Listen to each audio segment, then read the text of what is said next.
नमस्कार दोस्तों, आज हम बायोलॉजी का एक टॉपिक लेकर आए हैं जो कोशिका क्या है इसको हम बताने वाले हैं। कोशिका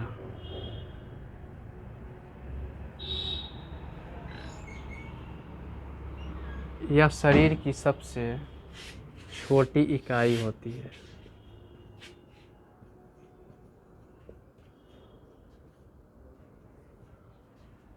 कोशिका शरीर की सबसे छोटी इकाई होती है। अब देखिए कोशिका का क्या क्या अंग हो जाएगा।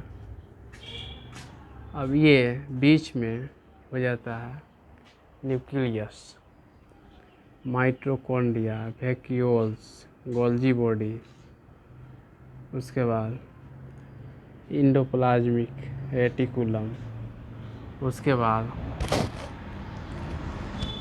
सेंट्रोसोम, ये सब आ जाएगा। अब देखिए कि माइटोकॉन्ड्रिया,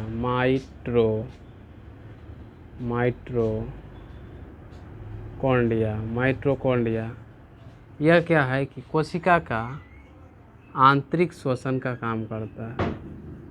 कोशिका का आंतरिक श्वसन का काम करता है, आंतरिक श्वसन।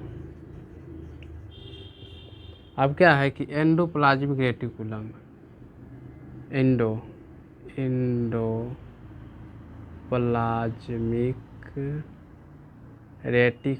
रेटिकुलम,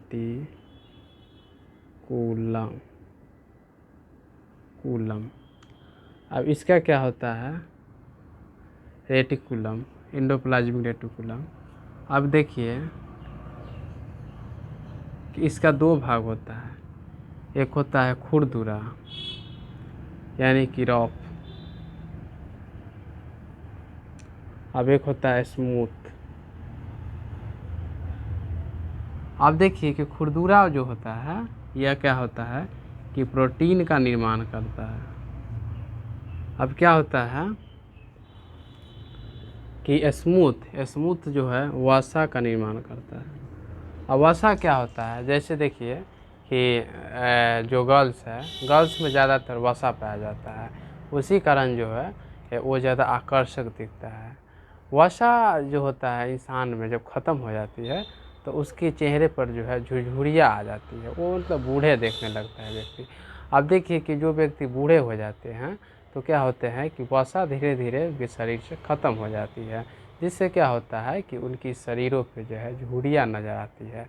अब झुर्रियाँ नज़र आने से क्या होता है कि थोड़ा शरीर जो है आकर्षक नहीं दिखता है। अब देखिए कि वैक्यूल्स इधर लिख देते हैं,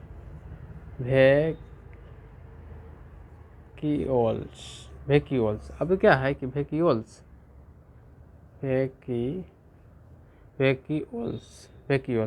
क्या होता है कि यह पानी को स्टोर करता है, पानी को स्टोर करने का काम करता है। अब देखिए कि आप सोचते होंगे कि पानी जो है शरीर में हम लेते हैं तो यह पानी कहाँ जाता है, क्या कोई टंकी होता है? नहीं, ये पानी जो है शरीर में जो है, शरीर में जो कोशिका होता है, अब क्या होता है कि कोशिका ब्लड में रहता है। अब देखिए कि कोशिका छोटे छोटे कण यानी कि लाखों करोड़ों अरबों की संख्या में हमारे शरीर में कोशिका है। क्या है? कोशिका है। आपको है कि कोशिका में ही पानी स्टोर हो, कोशिका का ही एक अंग होता है वैक्यूल्स। अब वैक्यूल्स क्या होता है कि पानी को स्टोर करने का काम करता है। तो क्या है कि शरीर में पानी तो है लेकिन थोड़े थोड़े मात्रा में है, कोशिका में है एकदम छोटे छोटे मात्रा में। अब देखिए कि न्यूक्लियस जो होता है वो क्या है कि डिसीजन मेकिंग का काम करता है। न्यूक्लियस जो होता है उसी के अंदर डीएनए होता है, वही जो है इन्फॉर्मेशन देता है कि आखिर जो है क्या करना है। अब क्या होता है कि अब देखिए कि इसके ऊपर जो होता है कोशिका भित्ति होता है। ये क्या होता है? कोशिका भित्ति होता है। अब देखिए कि इसके आंतरिक भाग जो होता है, अंदर जो सुरक्षा देने का काम करता है, उसको क्या कहते हैं? तो कोशिका झिल्ली कहते हैं। उसको कोशिका झिल्ली कहते हैं।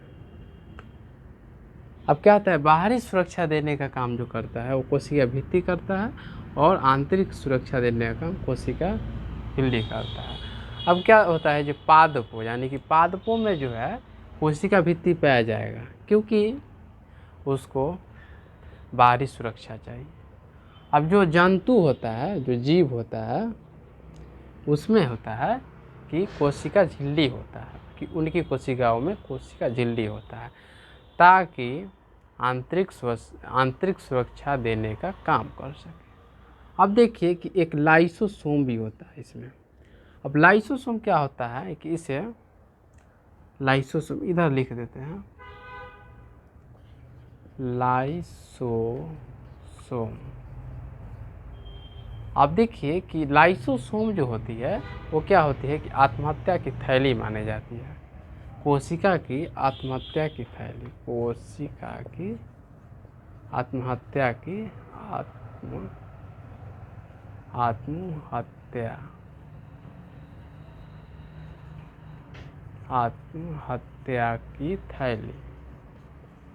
की थैली कहा जाता है।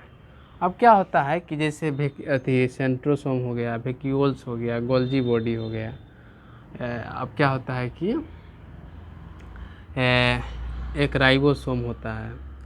अब देखिए कि जैसे गोल्जी बॉडी हो गया, राइबोसोम हो गया, माइटोकॉन्ड्रिया हो गया, एंडोप्लाज्मिक रेटिकुलम हो गया, वेक्यूल्स हो गया, सेंट्रोसोम हो गया। अब क्या है कि ये सारे कोशिका का अंग है। अब देखिए कि ये सारा अंग अगर काम करना बंद कर दे तो क्या है कि ये आदेश देगा, न्यूक्लियस आदेश देगा कि भाई आप कार्य करो। लेकिन कार्य अगर नहीं करेगा तो ये न्यूक्लियस जो है लाइसोसोम को आदेश देगा कि ये काम नहीं कर रहे हैं, इसको जो है ख़त्म कर दिया जाए। तो इसके अंदर जो है लाइसोसोम जो होता है, इसके अंदर एक एंजाइम पाया जाता है, एंजाइम पाया जाता है, हाइड्रोक्लोरिक एंजाइम पाया जाता है। हाइड्रोक्लोरिक एंजाइम पाया जाता है। अब क्या होता है कि वो जो है लाइसोसोम में पाया जाता है। अब वो क्या होता है कि वह जो है सारे कोशिकांगों पर छिड़क देता है। छिड़कने से क्या होता है कि सारे कोशिकांग मर जाते हैं। अब सारे कोशिकांग मर जाते हैं तो क्या होता है कि फिर जो है मतलब कि नए अंगों का निर्माण होता है। अब देखिए कि इसके अंदर जो है, जैसे आप देखिए कि ये जैसे एक डब्बा की तरह हो गया, जैसे कोशिका मतलब कोशिका हो गया। अब देखिए कि इसके अंदर सारे अगर अंग रहेंगे तो क्या होगा कि ये तो इधर उधर हो जाएंगे, कभी ये इधर आ जाएगा, कभी ये इधर आ जाएगा, यानी कि ये जो है अस्थाई नहीं रहेंगे अपने अपने जगह पे। इसी कारण जो होता है इसके अंदर जो है क्या होता है कि कोशिका द्रव्य पाया जाता है, कोशिका द्रव्य पाया जाता है, जिससे क्या होता है कि ये जो है अपना अपना जगह पे संतुलित रह पाते हैं। अब ये जो है अब देखिए केंद्रक होता है, तो केंद्र के अंदर भी जो है पाया जाता है केंद्रिका द्रव्य, केंद्रिका द्रव्य पाया जाता है। अब चलिए दोस्तों, आप लोग को ये कोशिका के बारे में हमारा क्लास कैसा लगा आप लोग ज़रूर बताइएगा। बहुत बहुत धन्यवाद दोस्तों।